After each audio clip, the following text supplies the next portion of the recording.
Today, we explore why Balochistan's long-standing quest for rights and identity has remained largely invisible on the world stage. Despite waves of protest, armed resistance, and calls for independence from medieval tribal alliances to 21st century insurgencies, this is the deep story of a land waged between Iran, Afghanistan, and Pakistan, rich in resources and burdened by big power politics. For decades, Baloch activists have raised their voices against neglect and exploitation. Yet, fragmented media coverage, political noise, and lack of framing have kept their plight from shaping international narratives. This isn't just a Baloch issue, it's the dilemma of anyone whose message lacked the platform to reach global audience with clarity and impact. Pakistan was withered economic breakdowns, military rule, and political dramas. Today, its very survival is at stake. Open any Pakistani newspaper and you will find Balochistan at the center of debates. Separatist factions target army convoys, railways, and even claim territory. Why has this province, home to tribes like Makran, Kech, and Turbat, erupted into calls for full independence? Modern Pakistan comprises of 4 provinces. First, Khyber Pakhtunkhwa. Second, Punjab, the power hub bordering India. Third, Sindh, also bordering India. Fourth, Balochistan, bordering Iran and Afghanistan. Balochistan is vast but sparsely populated, historically outside tight state control. In the 12th century, no Balochistan existed.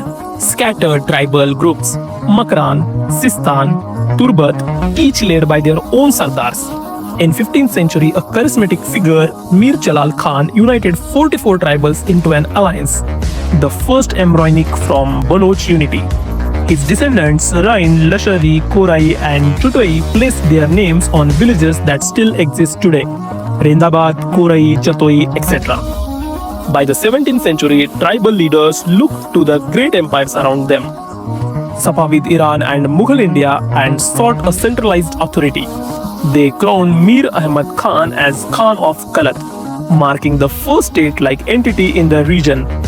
Light green areas on historic maps show indirect tribal allegiance, dark green direct rule together.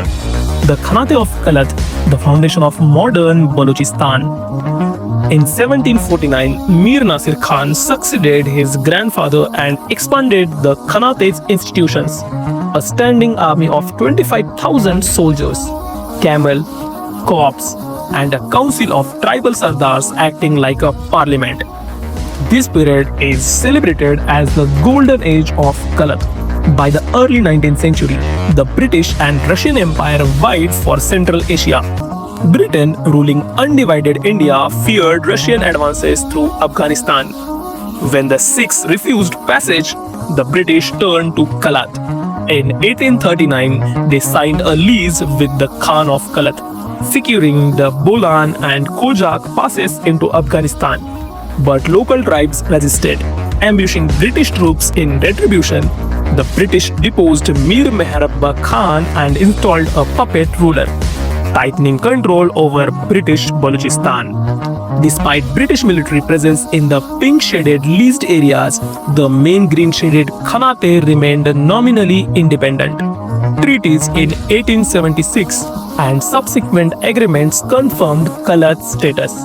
Internal affairs under the Khan, foreign policy under British protection, a classic Prince State agreement. In 1887, the British formally leased the pink zone as British Balochistan, giving the name Balochistan its first official use. With Indian independence imminent, the Khanate of Kalat claimed full sovereignty under the 1876 treaty. Muhammad Ali Jinnah, as a leader advisor to the Khan in 1946, backed Kalat's independent status. On August 4, 1947, Kalat, Jinnah, and Mountbatten signed a standstill agreement recognizing Kalat's independence, though Britain refused to sign a formal written treaty. 2 weeks later, Pakistan emerged. Kalat declared in favor of remaining independent. Pakistan pressured Kalat to accede. By March 27, 1948, through negotiation and neighboring sardars, Makran, Lasbela, and Kharan, Pakistan effectively encircled Kalat. General Akbar Khan's army entered Quetta. The Khan was taken to Karachi and compelled to sign the accession documents. Outraged, Prince Abdul Karim led guerrilla war from the Zohab Hills. Despite offers of amnesty shown on the Quran, he and his followers were imprisoned, fueling decades of armed insurgency, harsh military crackdown, and cycle of rebellion that endure to this day.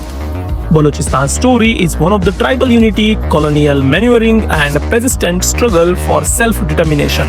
Its strategic location and resource wealth have drawn outside powers, but the core issue remains: the Baloch people's right to govern their own land. As history shows, fragmented voices struggle to be heard, yet their story is far from over.